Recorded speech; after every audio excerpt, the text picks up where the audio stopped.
আল্লাহর হাবিবকে যত প্রশ্ন করেছেন প্রত্যেকটা প্রশ্নের উত্তর তো দিয়েছেন, কথায় কথা আসে। আল্লাহর হাবিবকে একবার আবু জেহেল বলতেছে, হাতের মধ্যে ছোট ছোট পাথরের কণা নিয়েছে, পাথর।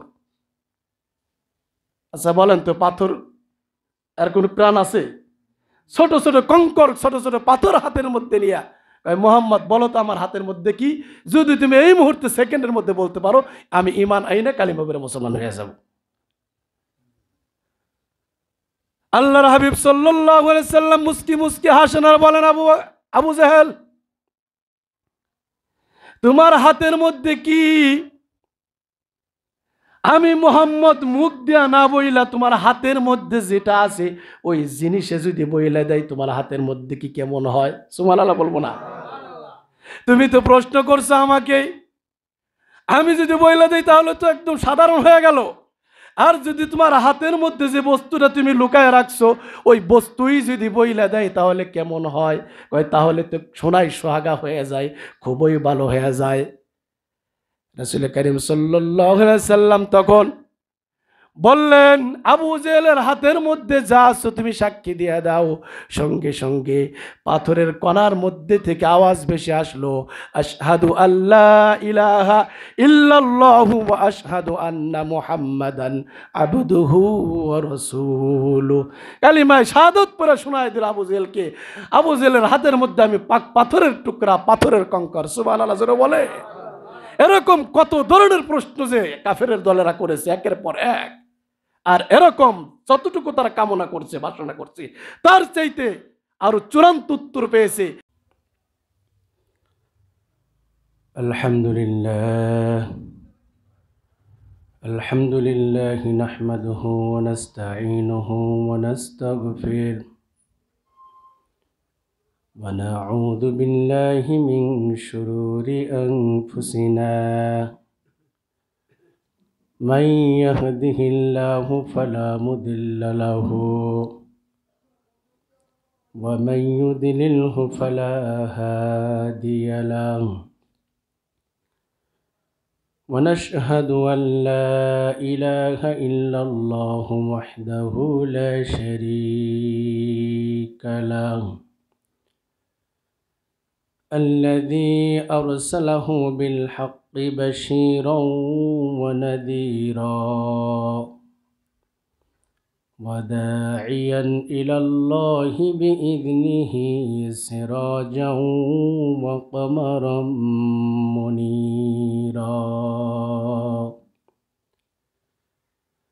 أما بعد فقد قال الله تعالى في كلامه المجيد وفي فرقانه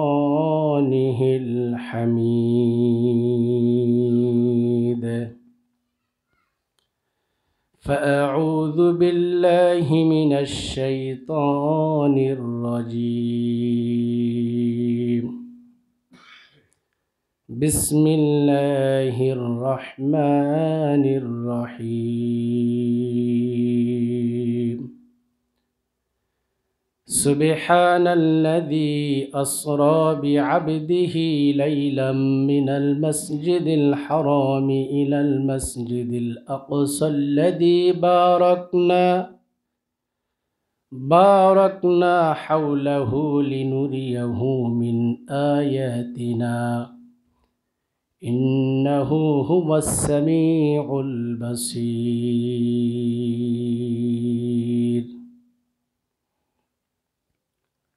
وقال رسول الله زبان كل شكلي پوری صلى الله عليه وسلم اللهم بارك لنا في رجب وشعبان وبلغنا رمضان. وقال تعالى إن الله وملائكته يصلون على النبي يا أيها الذين آمنوا صلوا عليه وسلموا تسليما সকলেই মহব্বতের সহিত দুরূদ শরীফ পড়ি اللهم صل على محمد وعلى آل محمد كما صليت على إبراهيم وعلى آل إبراهيم إنك حميد مجيد اللهم بارك على محمد وعلى آل محمد كما باركت على إبراهيم وعلى آل إبراهيم إنك حميد مجيد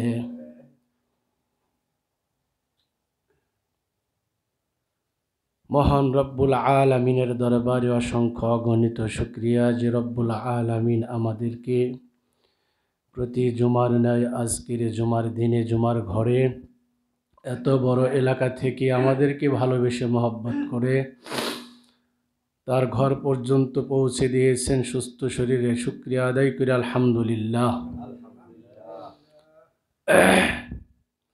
মুআজ্জাজ মুহতারাম হাজিরিন, আমরা বিগত কয়েক জুমা যাবৎ আলোচনা করতেছিলাম, শুনতেছিলাম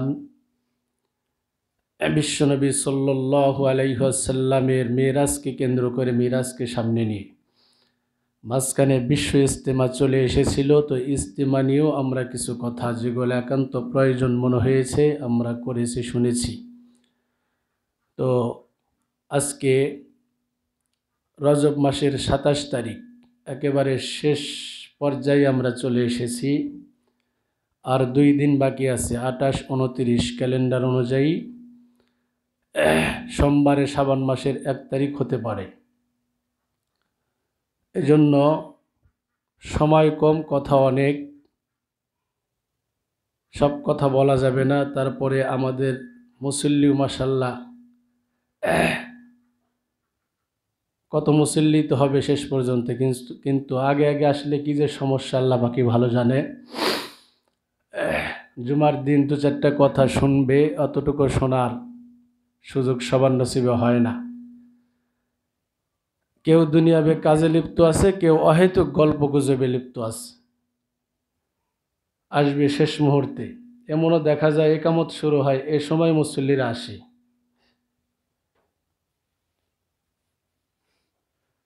যাই হোক, আজকে যতটুকু সময় হয়, যতটুকু কথা আমরা বলতে পারি, শুনতে পারি, রজব মাসকে সামনে নিয়ে মেরাজ সম্পর্কে যে আলোচনা আমরা করতেছিলাম, শুনতেছিলাম, আজকে শেষ হবে। আগামী জুমা থেকে যেহেতু শাবান মাস হয়তো সামনে সোমবারে শুরু হয়ে যাবে, এই শাবান মাসে শবে বরাত রয়েছে, তারপরে শাবানের পরেই রমজানুল মুবারক। এজন্য মেরাজ সম্পর্কে আর এ জুমার পরে আপাতত আলোচনা হবে না। আগামী জুমা থেকে শাবান মাসের করণীয়, বর্জনীয়, রমজানের প্রস্তুতিমূলক আমরা কিছু কথা বলতে থাকবো, শুনতে থাকবো ইনশাআল্লাহ। তো আসলে বিশ্বনবী সাল্লাল্লাহু আলাইহি সাল্লামের যে মেরাজ আল্লাহ তাআলা করিয়েছিলেন, আমরা ছোট বড় সকলেই কম বেশি এই মেরাজের আলোচনা দীর্ঘদিন যাবৎ শুনে আসতেছি। হয়তো কেউ মাদ্রাসায় পড়াশোনা করেছি, কিতাবাদিতে পেয়েছি, কিন্তু পড়াশোনা করা ছাড়াও যেহেতু একটা গুরুত্বপূর্ণ বিষয়, আমরা ছোটোকালে যখন স্কুলে পড়তাম, মীর মোহাম্মদ হজরত মাওলানা মীর মোহাম্মদ হাবিবুর রহমান যুক্তিবেদী সাহেব, ওনার অডিও ক্যাসেটে মেরাজের আলোচনা শুনে শুনে আমি ঘুণাগারও কান্দে ফেলাইছি। তো আগে তো ভিডিও ছিল না, অডিও ক্যাসেট, এগুলো আমরা ছোটোকাল থেকে শুনে শুনে অভ্যস্ত। মেরাজের আলোচনা বিভিন্ন, একজনের নাম বললাম, উনি এখনো জীবিত আছেন। তো অসংখ্য ওলামা একরাম মেরাজের আলোচনা করেছেন। বর্তমানে তো অভাব নাই, আমরা বিভিন্ন আলোচকের জবান থেকে বিভিন্ন সময় বিভিন্ন ধরনের মেরাজ কেন্দ্রিক কথা শুনেছি। আমরা মেরাজ সম্পর্কে আলোচনা করতে গেলেই আমাদের কথাগুলি মনে পড়ে যায়, ঘটনাগুলি মনে পড়ে যায় যে আল্লাহ রাসূল সাল্লাল্লাহু আলাইহি সাল্লাম যে মেরাজ করেছিলেন, কি কি হয়েছিল, কত কি হয়েছিল, বিভিন্ন ধরনের ওয়াকিয়া ঘটনা আল্লাহ তাআলা ঘটিয়েছিলেন। একটা শুরু করলে আমাদের মনে পড়ে যায়, হয় এটা শুনেছি, অমুক হুজুরের কাছ থেকে শুনেছি, অমুক মাহফিলে শুনেছি, ঠিক কিনা? এর মানে হলো এই ঘটনাগুলি আমাদের মোটামুটি সবারই স্বাভাবিকভাবে প্রায় মুখস্থ আছে। আমাদের অভাব আছে আমলের। তো যাই হোক, বিশ্বনবী সাল্লাল্লাহু আলাইহি ওয়াসাল্লাম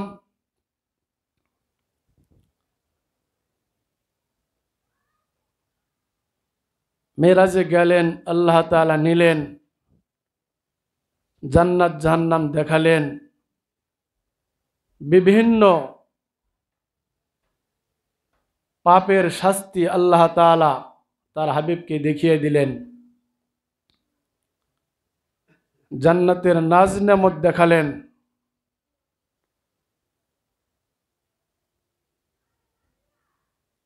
আল্লাহ তাআলা তার হাবিবকে সামনে নিয়ে একদম সামনাসামনি বইসা দীর্ঘ সময় বিভিন্ন ধরনের কথাবার্তা বললেন। বর্ণনায় এসেছে এই যে আল্লাহ এবং আল্লাহ রাসূল সাল্লাল্লাহু আলাইহি সাল্লাম মেরাজের রজনীতে যে কথাবার্তা বলেছিলেন, এই সময়কাল ছিল 27 বছর। কত বছর? 27 বছর। অথচ বিশ্বনবী সাল্লাল্লাহু আলাইহি সাল্লাম বলেন, আমি মেরাজ থেকে যখন রিটার্ন ঘুরে আসলাম, আসার পরে দেখলাম যে যে বিছানায় আমি ঘুমন্ত ছিলাম, শোয়া ছিলাম, মানুষ এক জায়গায় দীর্ঘ সময় বসে থাকলে, ঘুমিয়ে থাকলে শরীরের একটা উষ্ণতা ভাব চলে আসে, একটা গরম গরম ভাব চলে আসে, ঠিক কিনা? তো রাসূল আরবি সাল্লাল্লাহু আলাইহি সাল্লাম বলেন যে আমি মেরাজ থেকে ঘুরে আসার পরে দেখি আমার বিছানাটা এখনো সেই গরম গরম ভাব রয়ে গেছে। সুবহানাল্লাহি ওয়া বিহামদি। আরো কত বর্ণনা আছে যে আমি ওযু করেছিলাম। আপনারা জানেন, আমরা সবাই জানি, মক্কা মদিনায় মাটিটা হলো বালুময় মাটি, ঠিক কিনা? আর বালির মধ্যে পানি পড়ার সঙ্গে সঙ্গেই তো বালিতে কি করে, খেয়ে ফেলে, ঠিক কিনা? তো আল্লাহ তাআলা এমন আশ্চর্য ঘটনা ঘটাইলেন যে বালির মধ্যে পানি পড়ার সঙ্গে সঙ্গে বালি সেটাকে চুষে ফেলে।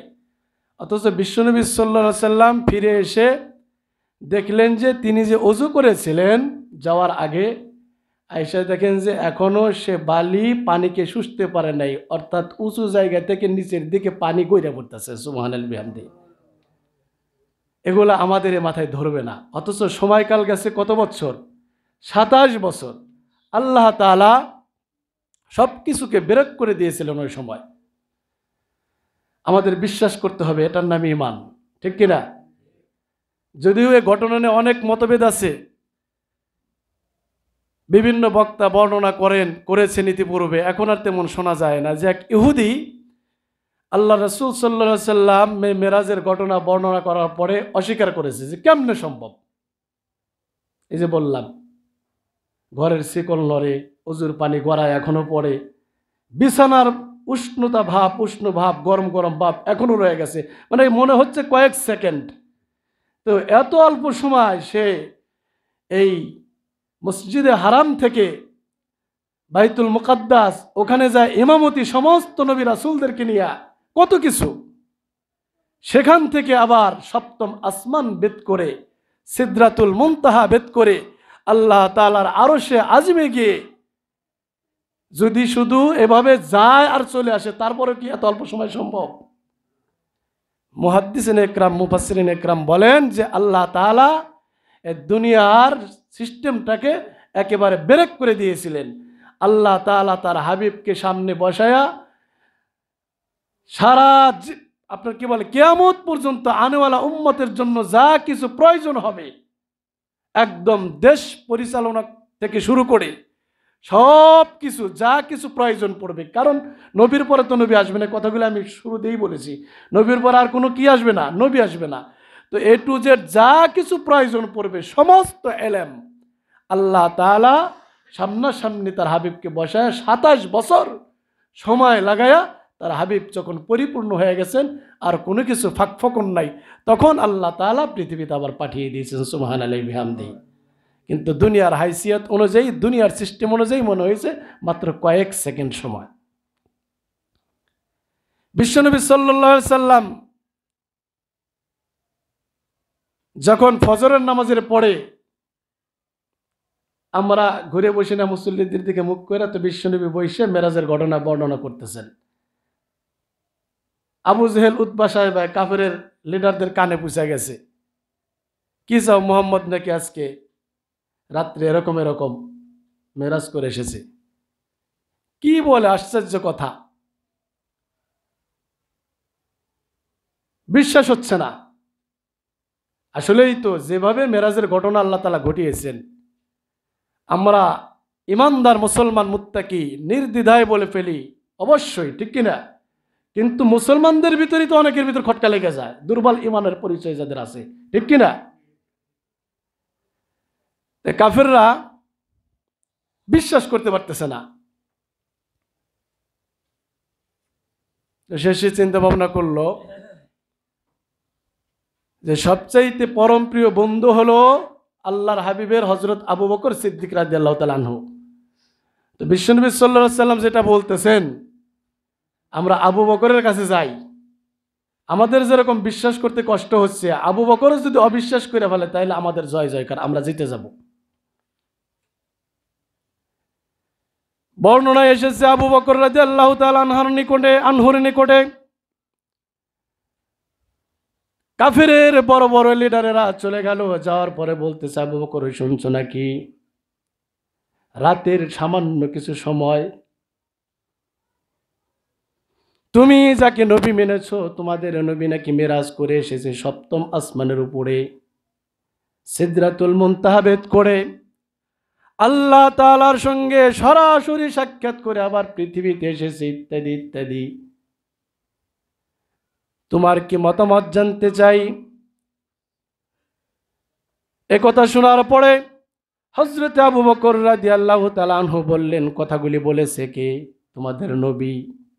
কই, যদি আমার নবী বলেই থাকেন তাহলে 100% সত্য বলেছেন, 100% সত্য বলেছেন, বিন্দু মাত্র আল্লাহর রাসূল ভুল বলেন নাই। মিরাজের ঘটনা সত্য ঘটনা ঘটে গেছে। সুবহানাল্লাহ বলি। এই দিনের আগ পর্যন্ত হযরত আবু বকর রাদিয়াল্লাহু তাআলা শুধু আবু বকর ছিলেন।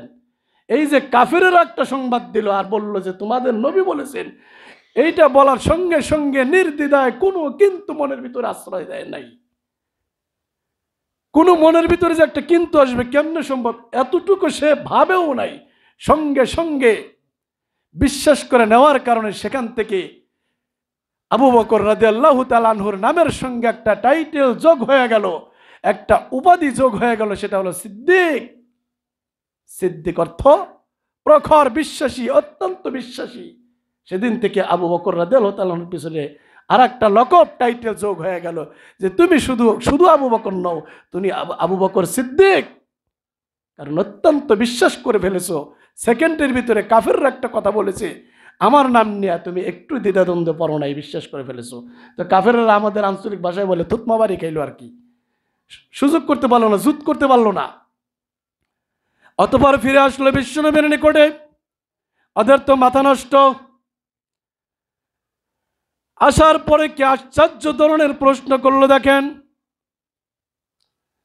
কয়, মুহাম্মদ তুমি বলতেছো আজকের রজনীতে তোমার মেরাজ হয়েছে, বাইতুল মুকাদ্দাসে চলে গিয়েছো, বলো তো বাইতুল মুকাদ্দাস এ মসজিদের কয়টা জানালা আছে, কয়টা দরজা আছে, জানালার মধ্যে কয়টা করে রড লাগানো আছে, ইত্যাদি ইত্যাদি।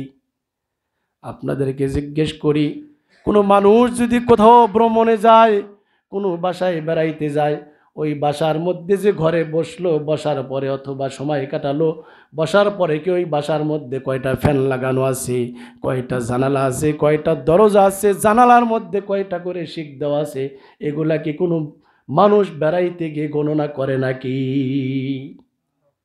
আমরাও করি না, কেউ করে না। তো আল্লাহর হাবিব এটা করেন নাই, কিন্তু কাফেররা এমন প্রশ্ন করে বসলো, মোহাম্মদ বলো, বাইতুল মুকাদ্দাসের কয়টা জানালা আছে, কয়টা দরজা আছে, কয়টা সিঁড়ি আছে, ইত্যাদি ইত্যাদি।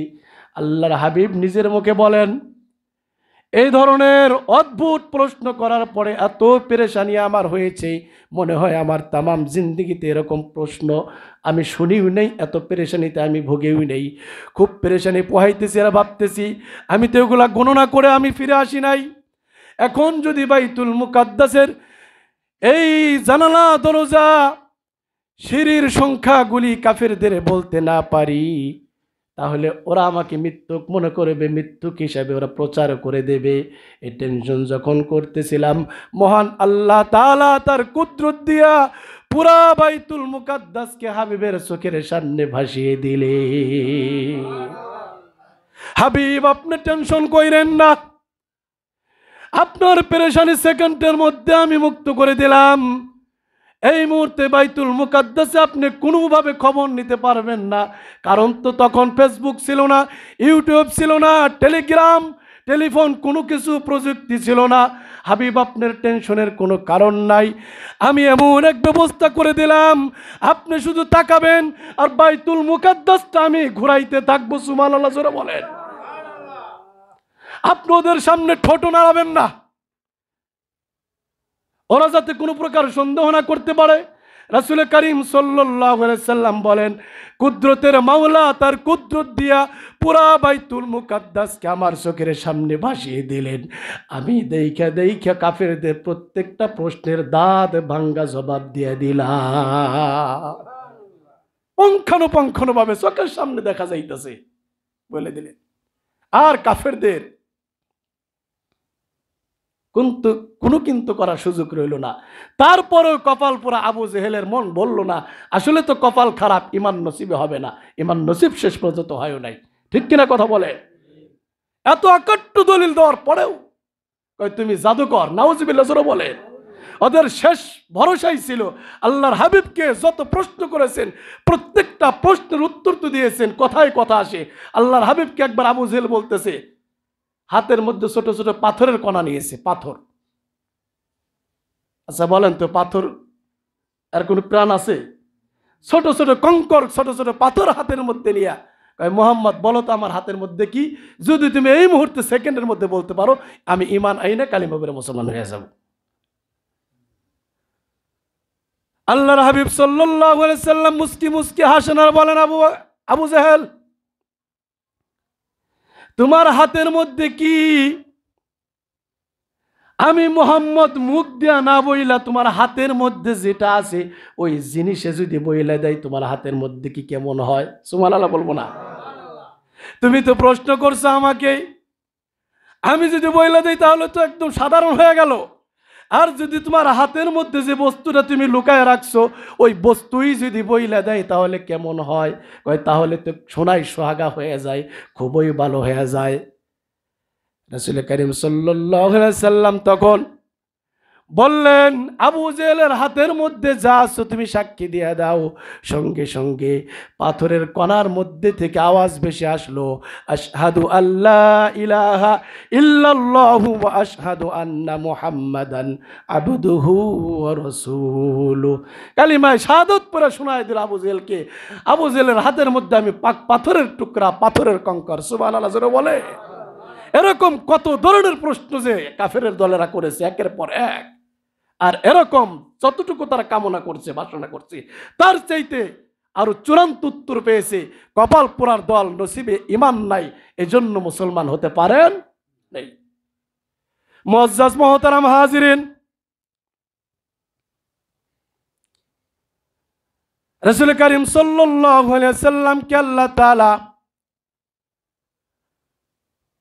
জাহান্নামের বিভিন্ন আযাব, বিভিন্ন পাপের শাস্তি দেখাইতেছিলেন। তার মধ্যে সময় যেহেতু একেবারে শেষ পর্যায়ে, আমি গুরুত্বপূর্ণ এক দুইটা সাবজেক্ট বইলে আলোচনা শেষ করে দেব। রাসূল করিম সাল্লাল্লাহু আলাইহি ওয়াসাল্লাম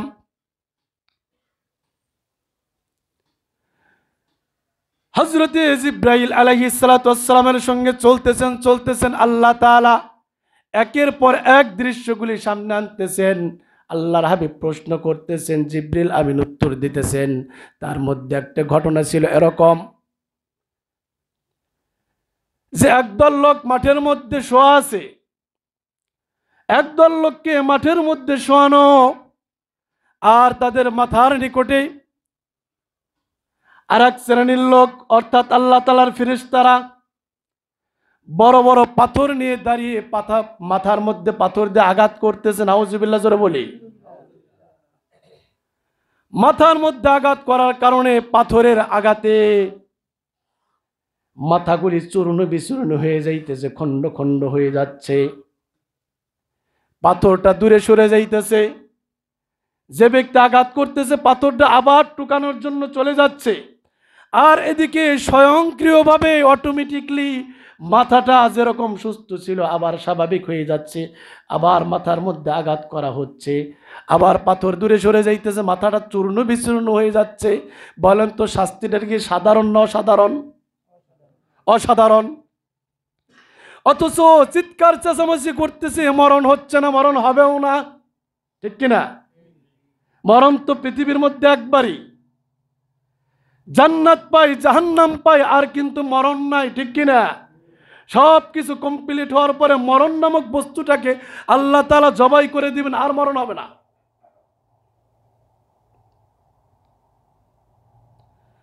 রাসূল করিম সাল্লাল্লাহু আলাইহি ওয়াসাল্লাম বললেন, ভাই জিবরাইল, এই করুণ দৃশ্য দেখে তো আমার কলিজা শুকিয়ে যাচ্ছে।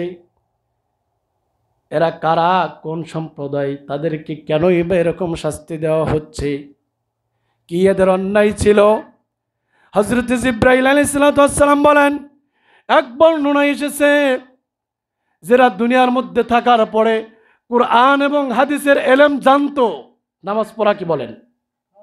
5 ওয়াক্ত নামাজ পড়া কি ফরজ, রমজানুল মুবারকের 30টি রোজা রাখা ফরজ জানতো, ইত্যাদি ইত্যাদি, সময় নেই বলতে পারবো না, কিন্তু এরা মানতো না।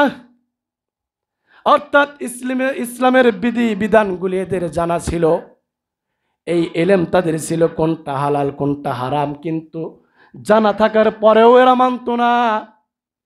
অর্থাৎ মাথার মধ্যে ইলম ছিল, জ্ঞান ছিল, কোনটা পাপ আর কোনটা নেকি, এটা জানার পরেও যেহেতু তারা মানতো না, উল্টা পাল্টা করতো, আল্লাহর নাফরমানি করতো, এই বদ আমলের কারণেই আল্লাহ তাআলা তাদেরকে এরকম শাস্তি দিতেছে। নাউজুবিল্লাহ বলেন। এই ঘটনা পড়ার পরে মাথা নষ্ট হয়ে গেছে। এখানে তো আমি মনে করি সব শ্রেণীর মুসল্লি ধরা, ঠিক কিনা কথা বলেন? ইসলামের বিধিবিধানগুলি, মূল মূল বিষয়গুলি কে আমরা জানি না বলেন? সবাই জানি, কিন্তু মানি না। অন্য বর্ণনা আসছে এ লোকগুলি বেনামাজি ছিল। নাউজুবিল্লাহ বলেন। এ লোকগুলি কি ছিল? বেনামাজি ছিল।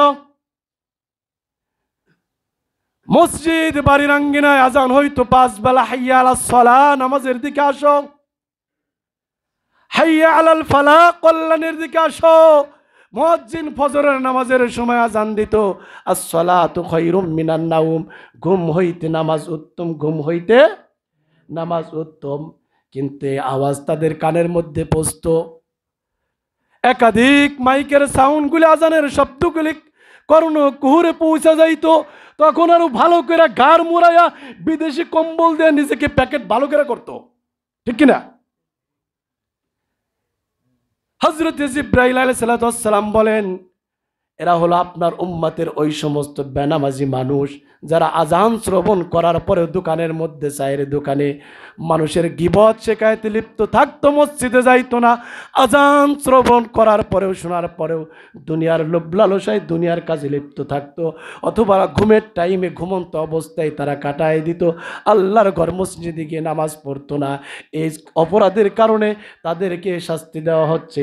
অন্য বর্ণনায় এসেছে তাদের ইলম ছিল কোনটা হালাল কোনটা হারাম, কোনটা নেক কোনটা পাপ, তারা ঠিক মতো জানার পরও আমল করতো না। এই যে তাদের ইলম ছিল, আমল ছিল না, যার কারণে আল্লাহ তাআলা এই বেআমল আপনার উম্মতদেরকে এই শাস্তি দিচ্ছে। নাউজুবিল্লাহ জোরে বলেন।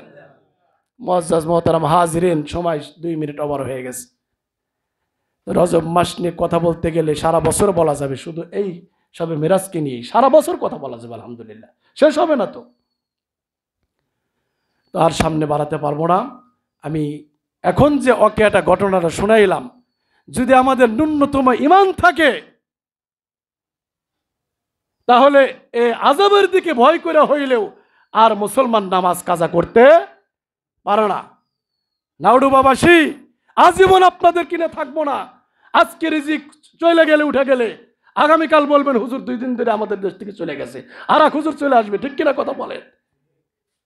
এই যে এত কথা বলি, অনেক সময় রাগ করে বলি, অনেক সময় মায়া নিয়ে বলি, অনেক সময় মহব্বত করে বলি, 10-12 দিন আপনাদের ঘরের দুয়ারে গিয়ে গিয়ে ফজরের আজানের পরে আমি দরজা টুকায় টুকে মসজিদে নিয়ে আসছি। ঠিক কিনা বেঠিক? হিতে বিপরীত হয়ে গেছে, আর যাই না। আজকে সবাইকে সাক্ষী রেখে মেম্বারে বৈশা আমি ঘোষণা দিতেছি, যদি আপনারা প্রয়োজন মনে করেন যে মসজিদের আসসালাতু খায়রুম মিনান নাওমের আওয়াজে আমার মসজিদে যাওয়া লাগবে না, হুজুর আমার দুয়ারে আসলে আমি মসজিদে যাব, আমি যত কষ্ট হোক প্রতিদিন আপনার দুয়ারে গিয়ে আপনাকে ঘুম থেকে জাগানো এটা আমি ফরজ বানাই নেব ইনশাআল্লাহ, আমি যাব। কিন্তু আপনি আসবেন কিনা বলেন? যে কয়দিন মেহনত করেছিলাম আলহামদুলিল্লাহ, আজকে জুমায়ও অত মুসল্লি হয় নাই, ফজরের জামাতে যত মুসল্লি হয়েছিল। কারণ আমি তো জানি এলাকায় কেনা থাকি, প্রত্যেকটা ঘরে ঘরে পুরুষ লোক ঘুমায় থাকে। ঠিক কিনা কথা বলে? প্রত্যেকটা এই মসজিদের চতুর্পাশে যে মানুষগুলি বসবাস করে সবাই যদি পুরুষ লোকগুলি যাদের উপরে নামাজ ফরজ হয়েছে জুমার থেকে বেশি মুসল্লি হয়ে যায়। ঠিক কিনা? কারণ আজকে জুমার দিন কেউ বাহাদুরপুর গেছে নামাজ পড়তে, বিশাল জামাত, কেউ নাউডুবা বাজারে বাজার করতে গেছে, ওখানেই নামাজ। কিন্তু ফজরের সময় কেউ কেউ কোথায় থাকে একান্ত প্রায়রা, সবাই ঘরের মধ্যে থাকে। আমি অবাক হয়ে গেছি, কারণ এটা নিজেকে আলেম মনে করি না, টুপিওয়ালা মনে করি, নবীর সুন্নত মাথায় আছে, শরীরের মধ্যে আছে। ওয়ারাসাতুল আম্বিয়া, আল্লাহ নবী বলেছেন নবীদের কাজ বলে আমাদের। তো নবী তো কতভাবে দাওয়াত দিয়েছেন। এই হিসাবে মুসল্লি আজানের আওয়াজে মসজিদে আসে না, ঘরের দরজায় গিয়ে যখন নক করলাম, আলহামদুলিল্লাহ কিছু মুসল্লি আইসাও গেছে, প্রায়ই আইসা পড়ছে। বরং কিছু মুসল্লি আসে তো নাই, বরং এমন এমন কথা, এমন এমন বিষয় তারা তুলে ধরছে, সেদিন থেকে জবাব দিচ্ছি যে কার জন্য কান্দে আমি? আপনি জাহান্নামে যাবেন, আমি আপনার রক্তের সম্পর্কের কোনো আত্মীয় না। আচ্ছা মাইন্ড করে না, নো মাইন্ডে কথা বলতেছি। আপনি জাহান্নামে গেলে আমার কি তেমন কোনো মায়া লাগবে? বেলাডের কোনো কালেকশন আছে? কথা বলেন। হ্যাঁ, মায়া লাগবে। কেন? ওই যে ওয়ারাসাতুল আম্বিয়া, একটা সুসম্পর্ক মুসল্লি ইমাম সাহেব হিসাবে। কিন্তু এরকম না যে আমার মায়ের পেটের ভাই জাহান্নামে যাইতেছে। মায়ের পেটের ভাই জাহান্নামে গেলে যতটা কষ্ট ঠেকবে, একজন মুসল্লি জাহান্নামে গেলে কত কষ্ট লাগবে? ফ্রি মাইন্ডের কথাটা বললাম আর কি। তারপরেও আপনাদের দুয়ারে দুয়ারে যাওয়ার পরে আপনি মসজিদে আসবেন না, কোনো অজুহাত, কোনো কারণবশত না আসতে পারলে সমস্যা নেই। কিন্তু আপনি যদি অহেতুক মন্তব্য করেন, আপনি ডিস্টার্ব মনে করেন, হুজুর আমাকে ঘুমের ব্যাঘাত ঘটায় গেল, তাহলে তো কলিজা আঘাত লাগে। কি বলেন আপনারা? কলিজা আঘাত লাগে না? আর আপনাদের সময় নেব না, নষ্ট করব না। আমি আপনাদেরকে উদাত্ত আহ্বান করবো, ইনশাল্লাহ 5 ওয়াক্ত নামাজ আমরা পড়বো। কে কখন চলে যায় কেউ বলতে পারবো না। নামাজটা যদি কমপক্ষে আমাদের জিন্দগিতে সিটিং আর ফিটিং করতে পারি, আল্লাহ চাহে তো নামাজের ওসিলায় ছোটোখাটো ভুল করে থাকলেও, অপরাধ করে থাকলেও আল্লাহ তাআলা মাফ করে দেবেন। অসংখ্য বার আপনারা কথাগুলি শুনেছেন। আল্লাহ তাআলার ওয়াদা আছে, আল্লাহ রাসূলের ওয়াদা আছে যে যার জীবনে 5 ওয়াক্ত নামাজ সঠিকভাবে আদায় করে, ছোটোখাটো সগীরা গুনাহগুলি কিংবা কোনো কারণে কবিরা গুনাহ হয়ে গেল, আল্লাহর দরবারে ক্ষমা চাইলে 5 ওয়াক্ত নামাজের ওসিলায় আল্লাহ তাআলা মাফ করে দেবেন। তো আমরা ইনশাআল্লাহ পারবো না 5 ওয়াক্ত নামাজ পড়তে? ইনশাআল্লাহ আমরা সবাই আজকে নিয়ত করি আজ জীবন আর নামাজ ছাড়বো না ইনশাআল্লাহ। আর যে কথার থেকে এতগুলি কথা বললাম, যদি আপনারা প্রয়োজন মনে করেন বলবেন, আমি প্রত্যেকের ঘরে ঘরে যাবো ইনশাআল্লাহ। আমি চাই আমি নিজে নামাজ পড়া, ওয়াজ কইরা, ওয়াজ শোনায়া যেইভাবে জান্নাতে যেতে চাই, আমি যেখানে থাকবো, যে কয়দিন থাকবো, আমার মুসল্লি হিসেবে যারা থাকবে, আমি মুসল্লিদেরকে নিয়ে আমি ইমাম সাহেব একই সাথে আল্লাহর জান্নাতে যাইতে চাই। আপনারা চান নিজে হুজুরের সাথে আমরাও জান্নাতে যাইতে চাই। যদি মুসল্লিদেরও চাওয়া হয়, ইমাম সাহেবেরও চাওয়া হয়, তাহলে ইমাম সাহেব যা বলবেন নিজের স্বার্থে বলবেন না, নিজের পকেট ভারী করার জন্য বলবেন না, শুধুমাত্র আমাদের ঈমান আমল পরিশুদ্ধ করার জন্য বলবেন। তাহলে আমরা আজকে সবাই ওয়াদা করি ইনশাআল্লাহ আর নামাজ কাজা করব না ইনশাআল্লাহ। তাআলা আমাদের সবাইকে 5 ওয়াক্ত নামাজ পড়ার তৌফিক দান করুক। ওমা তৌফিক ইল্লা বিল্লাহ। যারা সুন্নত পড়েন 4 রাকাত কবুল নিয়ে পড়েন।